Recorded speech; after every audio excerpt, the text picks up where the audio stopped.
Hi everyone, welcome to Chai and Chat with Neha. Today with me, I have an amazing entrepreneur, angel investor, and so many more things. But I don't want to give introduction from myself like to people here. I want Rashmi to give her introduction so that I don't miss a beat for her. Hi Rashmi, welcome to Chai and Chat with Neha. Could you tell us a little bit about yourself? Hi, Neha. Thank you for having me here today. Absolutely. So, what do I say? You already gave such a good intro, by the way. My name is Rashmi Bambani. I come from India, but I grew up in Dubai and I moved to Canada 19 years ago. So I've been here for a long time. But also, if you would have asked me, is this what I would be doing 10 years ago? Obviously, this it wasn't the plan. It was not on the cards.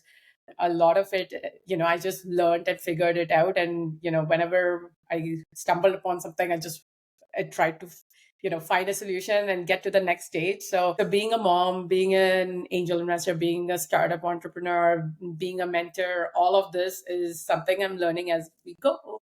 But yeah, overall, I would say who I am is someone who wants to change the narrative. It's really change the narrative for women, change the narrative for moms, change the narrative for Indian women. Like, many people see us as, oh, we are homemakers, or we are just you're trying to run your house, you're trying to work in your career, you're also a mom and just being busy behind your kid. It's true, you're all of that, but also you're a woman. You have your own identity. And it goes beyond being the wife, the daughter, the mom.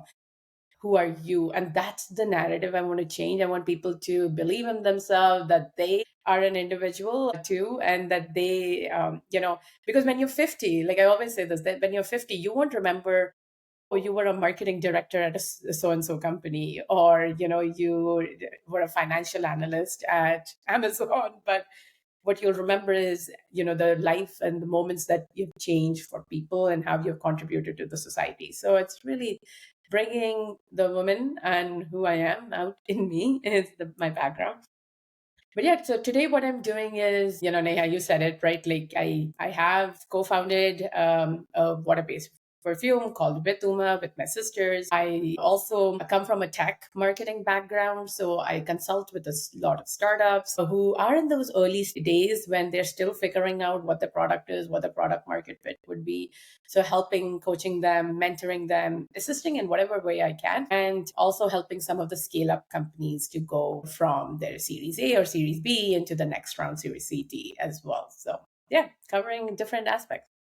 Wow, you wear so many hats, like from investor to entrepreneur yourself, and then a product leader as well.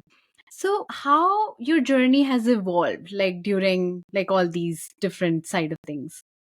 Yeah, I don't feel like they are different roles. In fact, I feel they all are interconnected and one led to another, right? Like, I started my career in marketing. Again, at that time, if you would have said, hey, you will be a product marketer or an entrepreneur or any, like, as an investor, I'll be like, no, that's probably not me, right? But what I realized as I was growing in my career, I had this drive to do something else. I come from an entrepreneur background too. So I've seen my dad build company, I've seen my granddad build a company. And there was always this drive to see if I can do something different. And when I was faced with some challenges, and this was like 7 years ago when AI was just starting to grow, when I co-founded the voice AI analytics company. That was my first full-time venture into a startup. Like, before that, I always did things ad hoc, but that was really the first full-time thing where I actually said, I'm going to jump from being a 9 to 5 marketer to being an entrepreneur full-time.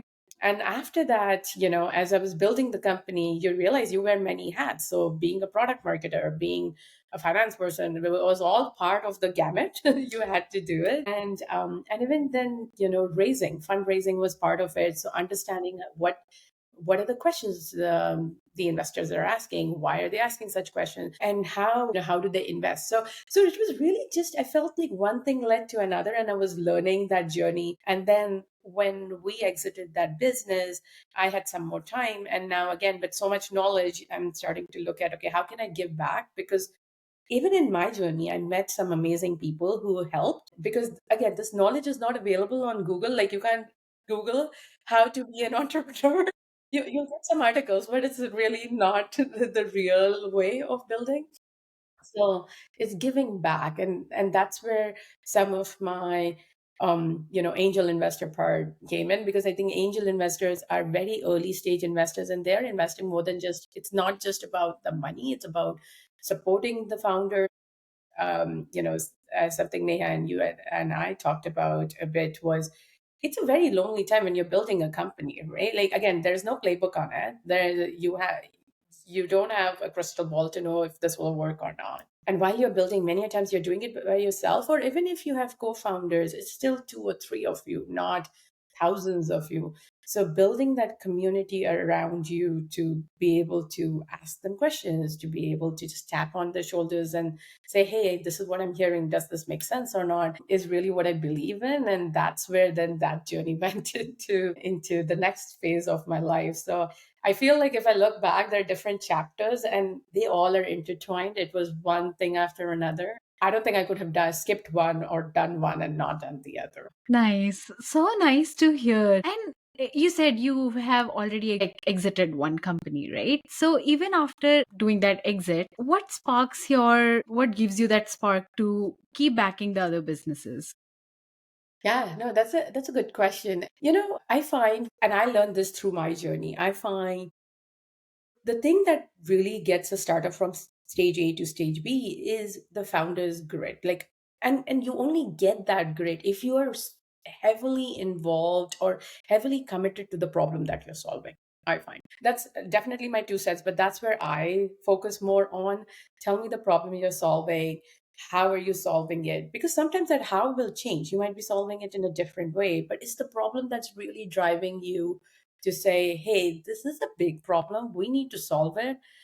And that's what gives the founders the grit to actually keep moving forward, because there are going to be lots of ups and downs. It's not easy. I know, again, Instagram or any of the social media make it sound very glamorous.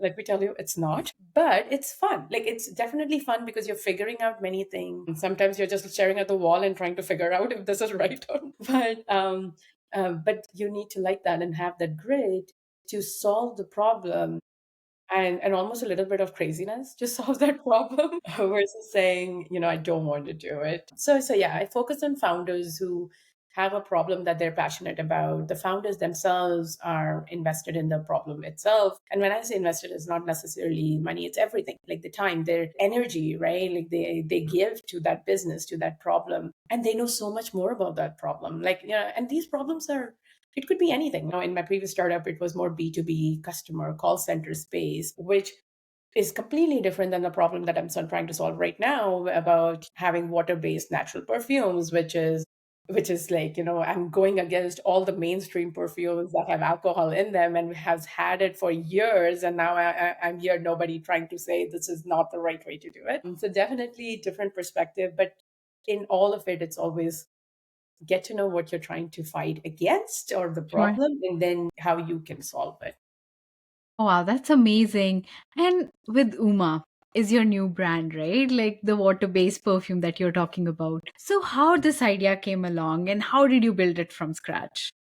Yeah, no. So I've had this problem for years now. So I love using perfumes, but I couldn't use it after having my son. He definitely had some allergies. We realized very early on with alcohol. And as he grew, those allergies didn't go away. Like many people said, oh, he'll be fine in a few years, but it just didn't go away. And I realized it just aggravated with when you went to a perfume store, like because there was so many perfumes on the shelf and everything had that alcohol synthetics, then he just couldn't walk in to many of those stores. And when I had just exited Samadhi, I had some time on my hand. I was like, someone needs to freaking solve this problem. Like, it was really that. I was hoping someone does it because, here I am. I'm not a perfumer, but I know I have this problem. I used to use essential oils or ethers, right, from India, but they're very heavy. They don't have the same effect. then spraying a perfume on me. And so I was like, someone should solve it. And no one had done it the way, I could use it. So I went on a journey. We took 2 years with R&D to figure out what are the options available. And then, trying to think of a water-based perfume, which, I mean, even a grade 5 kid will tell you water and oil don't mix, right? Like they do these experiments in school. And then I had to be like, okay, no, there has to be a better way. With so much technology, we should be able to find some options, because they do this in medicine. A lot of our medicines have the water and oil mixture in them. So I was like, come on, there has to be a way we can bring that to cosmetic and to beauty, right? So that was the journey, and then worked with manufacturers, blenders on figuring this piece out, and that's how Vituma started. Really, so our perfume oils are coming from India. They're natural. They're distilled in the old-fashioned way, so they're really from land to skin is our story, and it took 2 years in the making. Nice. Wow, that sounds so intriguing right now because like you said, right? You're using the actual ways like how ethers were made before, right? Like now things have changed drastically, like how with the mainstream perfumes. But yes, oh my god, that's so amazing. So with this, I want to ask you, how do you manage or balance strategy with creativity, right? Like, oh, what to get, but then the smell wouldn't go with how you feel it should go with, like, Yeah. people. It's such a good question. It's something I face every day too. Like, I've from corporates, right? Like where I worked with like big financial institutions where, I had a team of 20, 30 people with me. So in those places, when your strategy is at a 30,000 feet, I would always say, right? Because you have your team who's looking at execution, but then you flip to startup and you're like, you have to do the 30,000 feet and the 5,000 feet and the 5 feet. Like you have to do everything, right? And it's not easy. It's not one way fits all. I think as a founder, what I find is you have to do a little bit of both, but also not spend too much time Mm. on strategy or too much time on execution. Like you have to find ways where you can test the market sooner. You can do something MVP. You'll hear me talk about that a lot and usually during tech discussions, but minimum viable product is something in the tech industry we use a lot of. Like how can you put the website out there so people can start testing your product, right? And really thinking about it that way, because then you're doing strategy and execution and they're coming close together. Because once you put it out there, there are going to be things that you would find out that you didn't know of. People are going to give you feedback. You're going to find some completely different tangent review that you're like, oh, I didn't even think about that. Like it happens all the time. So it's really how close you can bring strategy and execution that's key. And I had to learn this. So it's, I can say this right now, but I had to learn this even with the perfume brand, right? Because in the tech world, yes, we can do this MVP in a small format because you're like, okay, I'll code the first page of the app. I'll code like a few more pages and then we'll test it out and come back. I'm not a coder, but I knew that was a process and I could build around it. But then when starting to build a perfume, I had to learn about MOQs. Like in this space, MOQs is a whole different thing. Like it's into thousands and thousands. Yes. I mean, I don't know if there are going to be 5 people who are going to buy this product. Forget 10,000. What are you talking about? Right.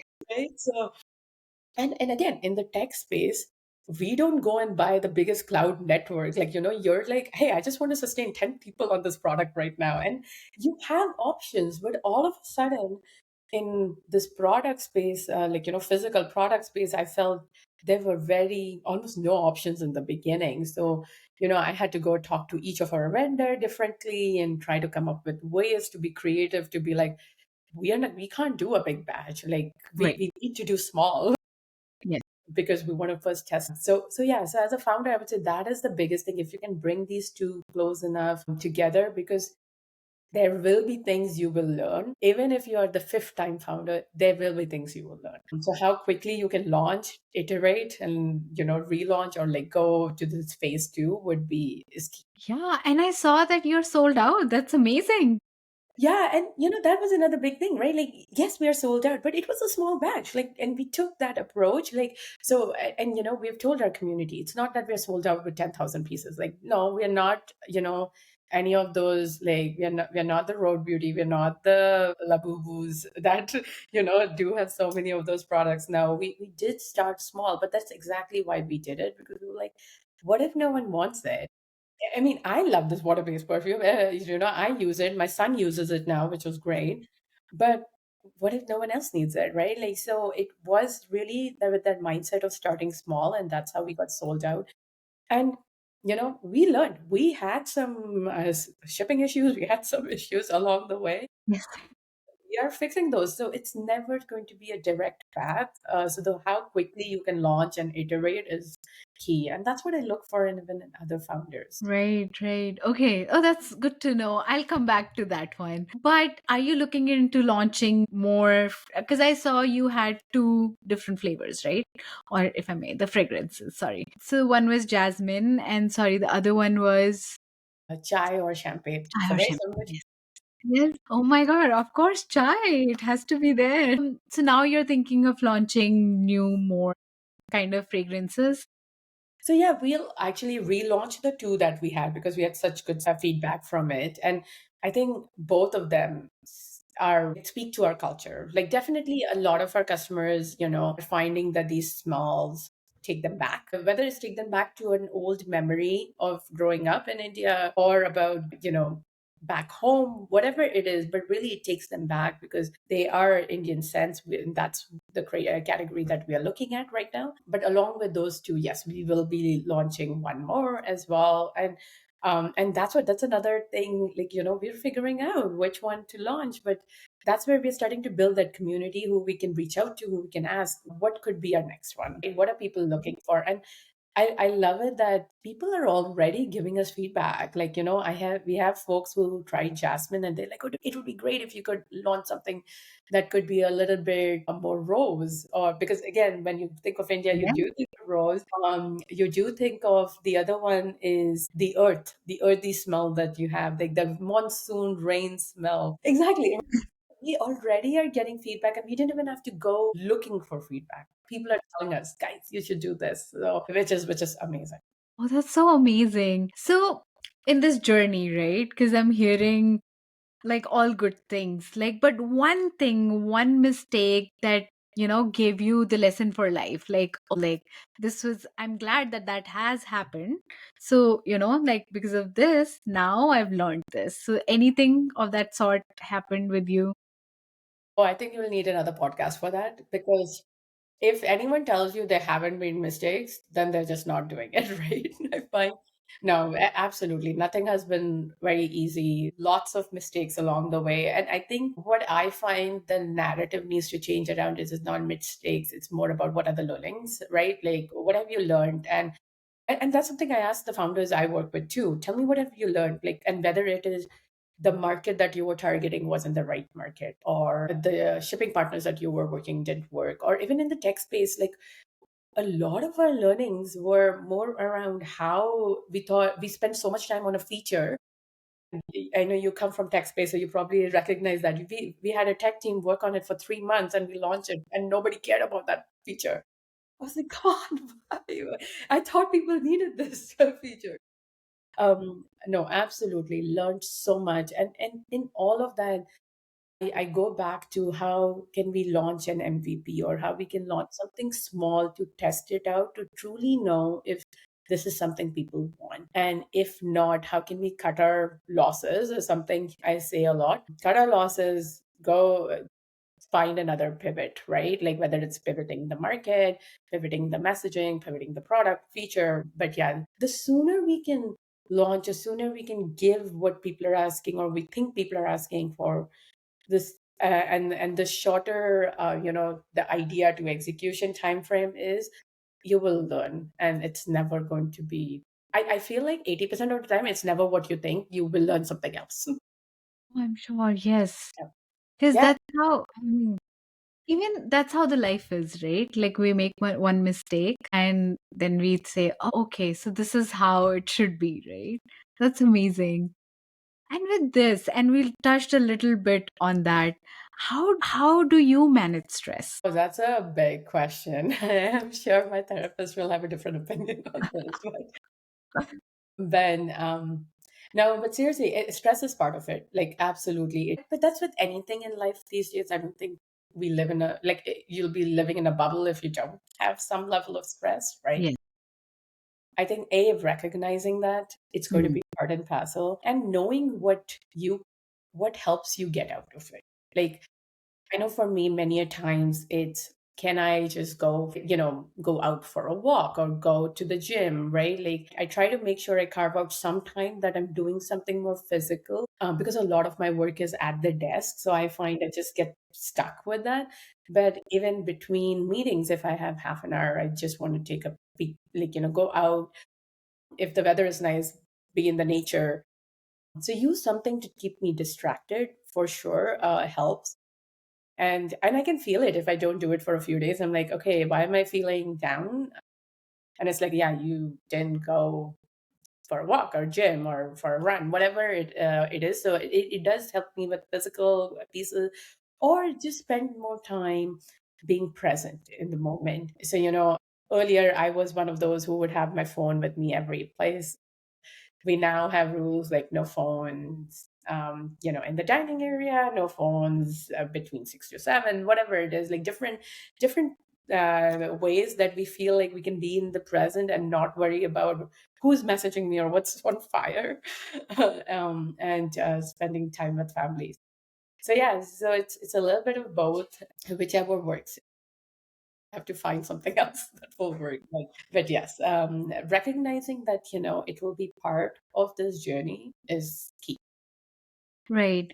And especially talking in terms of with Uma, right? Because it has such an amazing motive behind it. I read the entire page on your website. It's so easy to just forget yourself because it's like heart driven, right? And I've seen a lot of girls get burnt out in that process because they want to get product out, but they're not realizing that taking a break is important. Just taking care of yourself is very important in the process, even though you're loving the process. But then that doesn't mean that that doesn't give you stress, right? Yeah. Yeah. And I feel sometimes some of that can also be managed by, like, I'm not saying it solves it, but what I had to learn, especially from my first startup to the next, it takes time. Mhm. Companies are not built in months or years like, news or media speaks of. Like, if you go back to any of the brands you like, it took years for them to get there. They're not an overnight success, but the way the media sometimes positions it, oh, they went from, series A to series B in 6 months. I'm like, no, no, no, that wasn't true. Like, it's not that they're not telling you the truth, it's just they don't share a lot of, like, it's almost like the tip of the iceberg. They share the top but nothing at the bottom of the water. So, like, there's a lot that goes into making a company or building a company, and it takes time. So once you realize that, I find that changes or helps some of the founders to say, okay, it's going to take time. Like, it's not that you can fix the product, like, and I'll talk in the tech world. Like, it's not that I can get them the new feature within a month and it's going to solve all my problems, and I'm going to get $1 million deals. No, it takes time. So that's what, even as a founder, you need to internalize and say, okay, obviously you don't want to take it 6 years to build, but you're like, okay, how can I make sure there's enough bandwidth? And I also take that time. Like, go on the weekend out. You don't need to be on a laptop every day, Yeah. right? Even after 5, it's okay. Take the time off.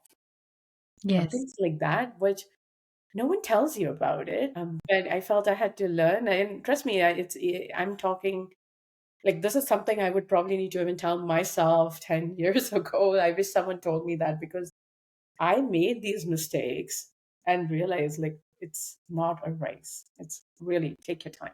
Right, right. Wow. And with this, right? Like I just want to ask like how your typical day to day look like. Yeah, it's It definitely changes depending on the day, but a lot of it, I'm trying to get more structured as well. So mostly my mornings are times when I spend some time with my husband, with my son, like have some coffee before I kickstart the day, and then I'll be working on, like, let's say if I have a project, I'll work on that project, do some more time boxed activities. Then usually I book most of my calls from like noon to 3. I just find if I have calls sandbox during that time, then I'm not distracted. It just helps me. So I'll book my calls and meetings around then. I do take my lunch break as well. And sometimes that's when I will go for a quick walk. But then after that, again, I'll spend some time on learning. That's the other thing. I don't think I've stopped learning. And so I'll take an hour to listen to a podcast, read something about it, and whatever it is, it changes from week to week. Sometimes it's about wellness, sometimes it's about a health issue, sometimes it's about business issues, whichever it is. So spend some time on that. And then evenings, I usually have a few more clients I'll be working with. So it's not that it's an easy 9 to 5 or it's very structured, but I want to make sure I have enough pockets in the day for my health, for my learning, for spending time with family, and then everything else needs to fall in place. Amazing. That's really nice. I mean, I think people who are listening out right now out there, they need to understand, like, first, it's a journey. It's not like it's a race and we have to reach at the end, right? Like, it's a journey, and maybe in this journey, like, things will go up and down, and just managing and time boxing is very important. Such great tips. Thank you so much, Rashmi, for these. And I'm sure people who are listening to this will also be very thankful to hear this out, because we have already touched on this. It's a very lonely journey, right? And just getting that validation is very important for such people. Yeah, no, it is like we all feel like we're living in this, like, in our house, this is the problem only we have. But that's why when even you reached out, Neha, like the more you talk about it, you realize even others are having that, right? Like that's even just learning that, I think helps so many people, because then they can reach out to each other and be like, okay, I had the same issue. What did you do, right, to solve it? Right, right. And helping out, right? As much as we can, yes. So, if I talk for the startups who are starting up with the product based startups, what are the first few things they have to get it right, if I may? We are talking about here, like, nothing is, perfect, but some things that they have to get it right just so that they can start the product based company. Yeah, I would say, I mean, yes, from a product perspective, you're right. Like it's hard to get it right when you don't know what the market is going to say. And I think the product could be anything. It could be a physical product or a digital product, right? Like, but I would say things that definitely you would want to get to start with as a good foundation would be understand the problem.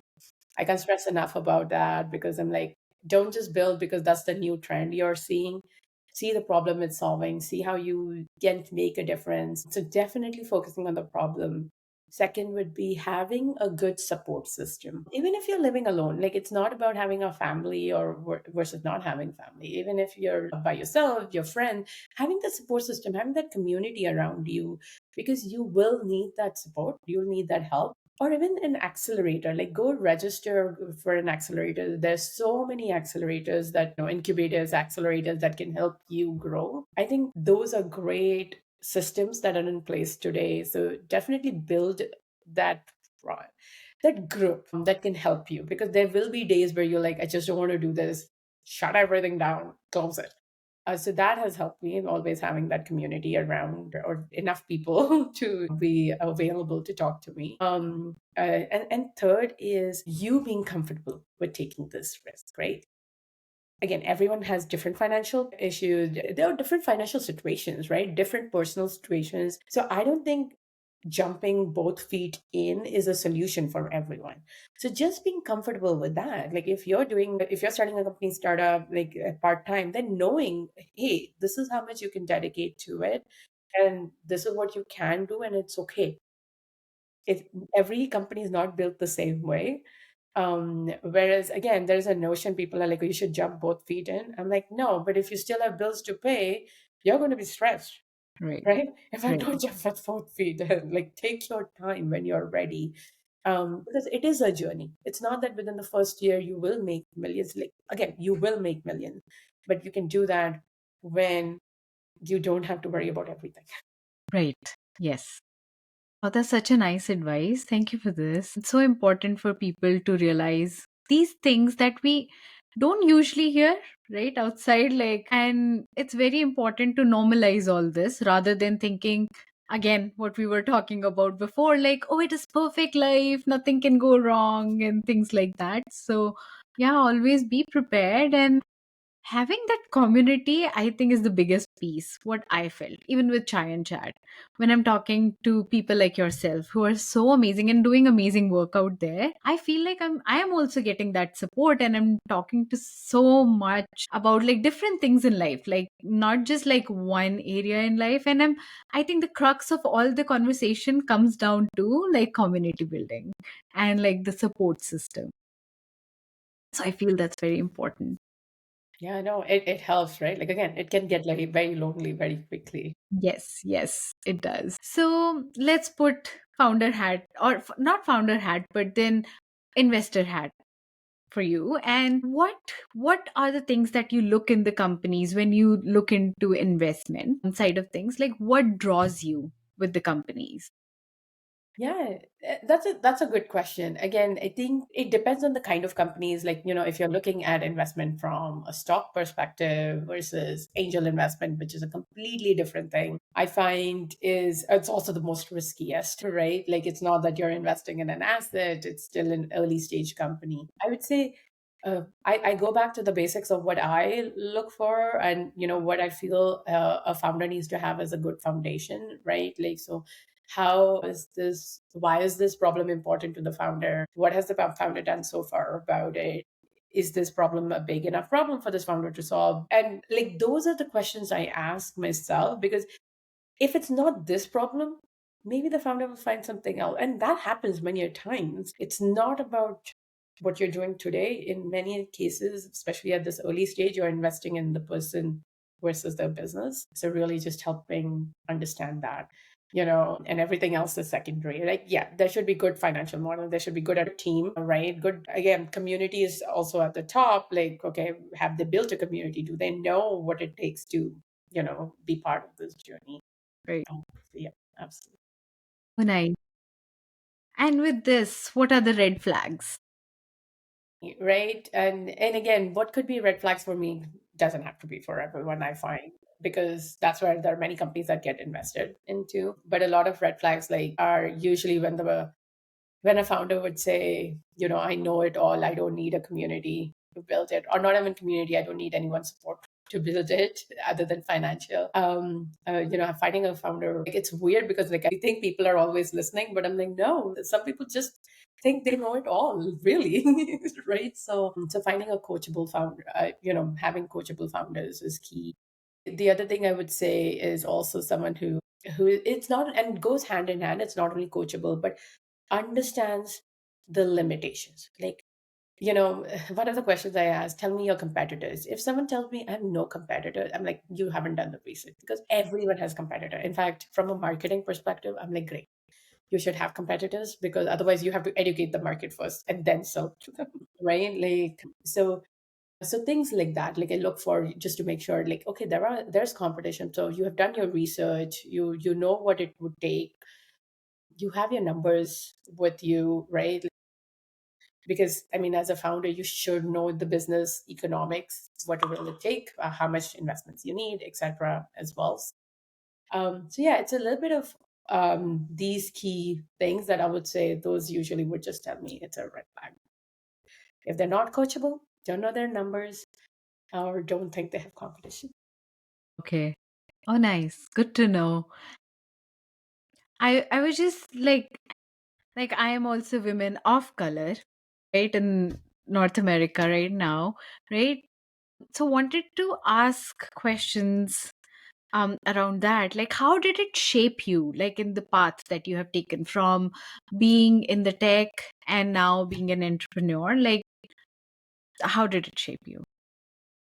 Yeah, I would say, women of color now are having a great moment. Like there's a lot more focus. There's a lot more, like you get a lot more doors are open for you at this moment, I find. 20 years ago, 15 years ago, that wasn't the case. Or even 10 years ago, I felt, you know, it it wasn't because I'm a woman of color I would get an opportunity. I think again, it's great to have this platform today because now you find more people like us taking the leap of faith or taking these opportunities, right? Like earlier, you did. I didn't have a lot of founders who I could go to who were women of color to be like, hey, these are the challenges we're having. It was mostly just a few community of women that we were talking to another, and women of color was next level. Like no one was talking about it then. Yes. Um, right. So I think at that time it was harder, I find. Like we didn't have funds that focused on women of color. We didn't have any accelerators or any programs that helped. We didn't have examples that we could look up to either. So it has definitely been a lot of it was learning and doing and just figuring out. But there were opportunities. Like that's when the women funds were starting. So there were opportunities because everyone realizes there is niche. But I definitely think founders now have it's the right time. Like if you're thinking about it, you have an opportunity. Neha, you moved here too a long time back, right? So you didn't see that kind of discussion. No one talked about it then, right? Whereas now there's more of it. Yes, yes. And I think women, personally, if I talk about being from India, there was a different culture back then. Like, girls should not do this, girls should not smile, girls should not talk loud. All those norms, like, I feel girls are breaking now. Girls are coming out of that shell and they are seeing that, being themselves feels so much like it's such a great liberation, if I may. I feel so these things are really really shaping how like so many girls are doing things out there now. Like as part of chai and chat, I've been talking to so many girls and it's so empowering just to see how we are coming up with so many different things and how we are using like mundane things in day-to-day life in a very different way, like with the founders that I'm talking to. And yes, I am super excited for the time that's coming. And even right now, like lot many women are doing things that previously were like people only could dream of. Yeah, like I mean, even just think of our culture festivals, right? Diwali is now mainstream. Everyone knows about Diwali, Yes. right? Whereas earlier, no one knew.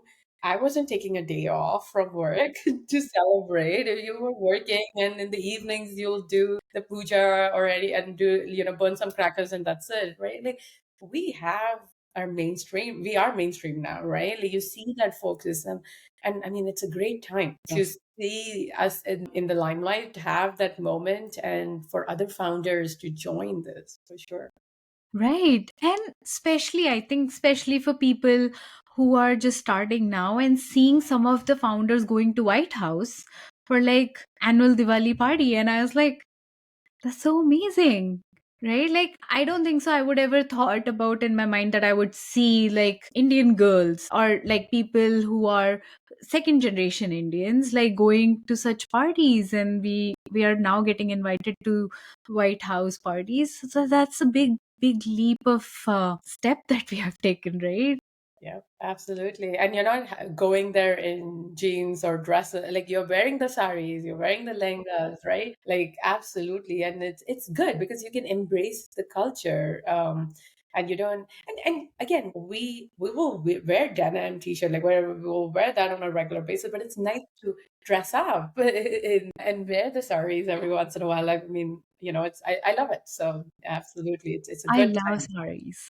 And especially with now cans and stuff like that, I mean, I saw Diljit Dosanjh and coming up with that, like what he was wearing, like up like personality that he was showing out there, it was amazing. I think people are relating with such celebrities now because they are embracing what comes naturally to them rather than being something that's not them out there. I think we are done with being superficial And I guess that's what's, even with sari, bringing back sari to such formal places, like that marks something like for our culture. And that's what I'm saying. I'm really excited for like how things are shaping now, like personally. And I'm, yeah, like even like I'm getting so happy just by thinking like how we are changing the narrative, right? Like usually we form stereotypes of some cultures, but we are breaking all those stereotypes. No, we, like, we are all different, and India is not just one state. We don't all look exactly same. There's a northern India, there's western India, and there's southern India, and drastically different from one another, even with the clothing what we choose. And yeah, it's amazing what we are showcasing to people out there. Yeah, and I find it's more than just about a country or a city, right? Like it's like, hey, I could be wearing something Indian on Diwali, but then I'm wearing something casual at Christmas, right? Like I'm wearing all those hoodies. I'm also the one who will wear hoodies and tracks and go get my groceries or go to a party, right? Like so that's what I find is so unique and defining. Like you don't have to fit to one mold. Yes, You can be this different person for different occasions. exactly. I mean, yeah, I mean, sari is great and is obviously made comfortable for that era of women, but we don't wear saris every day. So yeah, sweatpants and hoodies, oh my god, I love it. And I mean, normal people don't do airport looks. Oh my god, I can't even say that now. It's like we go in hoodies and track pants, for God's sake.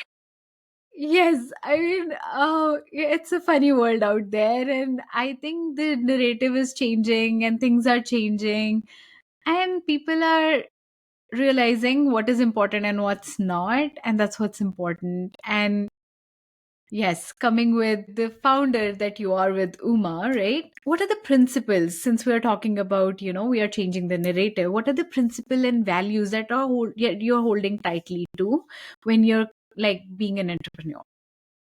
Yeah, so for especially with Uma, the things that we hold very close to is making sure it's clean, making sure that we make our products accessible to the broader community. Where the mainstream has ignored, it's definitely doing away with alcohol or synthetic elements, right? Like so, really from a product perspective, those are key things. Those are like almost deal breakers for us, even when we work with our partners. And whether it may be for manufacturing, whether it may be even for packaging, things like that, when we are looking at our partners. But the other thing is, like just as even, working on the startup, like I go back to where we always align with the bigger culture or bigger mission of ours, right? Like, so as my sisters too, by being part of this journey, we are very close to that narrative. We want to make sure that we bring the Indian story to limelight, because again, a lot of things which I realized while we were building this perfume business was a lot of fragrances do have original story from India. Okay. But they are marketed as a French perfume. Like there are ingredients that do come from India, but they go through different change of hands and it's made in France. So obviously you have these French perfumes, and but somewhere along that process, we lost our story, Right. right? And bringing that to life too, because I mean, guess what? There's lots of natural resources there, and you can get essential oils from India, right? Like versus saying it's only made in France or made in Italy, right? So we do want to make sure it's not only the ingredients, but even bring the story of the farmers, the where it's actually grown to limelight, because many people don't know Yes. about No? it. Right. And how the farmers are working, right? In such like sultry weather and the heat that India has, right?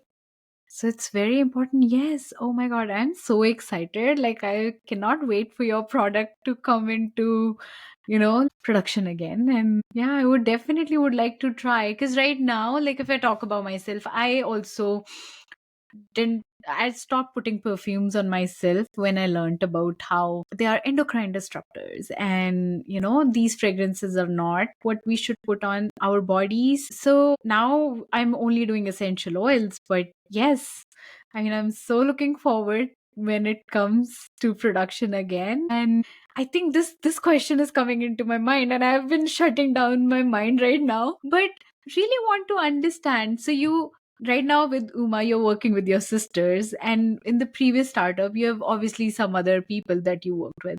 How I don't want to ask you like what did you like, but then what's the difference that you noticed with these two brands?